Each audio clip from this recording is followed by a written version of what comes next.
Everybody, John Sewell here from Florida Auction Network LLC out of Panama City, Florida. You were looking at a 91 International with a DT 466 coming from the City of Niceville over here in Florida. As you can see, the passenger side of the windshield is spiderweb. All of the tires are either in dry rot or bald. They need to be replaced.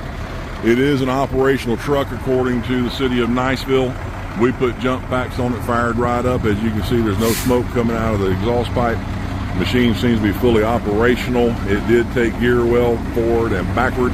As you can see, she's been sitting through the past couple days worth of rain.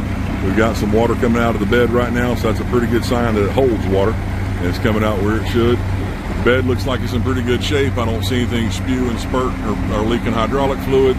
Like I said, operational machine, air brakes aired up, no problem. They come off, no problem. So as you can see, the tires will need to be replaced.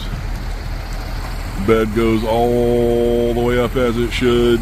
Seems to be a fully operational machine as the City of Niceville has represented it. Looks like she holds oak leaves pretty well. I don't see any gaping holes or any issues there. Like I say, it didn't pull water out until we dumped it. Seems to be an operational machine, as they say. You can hear that 2001 Sterling over my shoulder. We're going to pull it out next and do the video on it. Folks, my name is John Sewell. I am the owner and the auctioneer for Florida Auction Network LLC here in Panama City, Florida.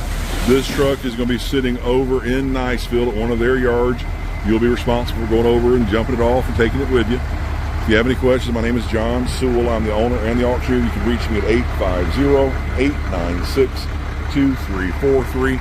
Once again, that's 850-896-2343. Thank you.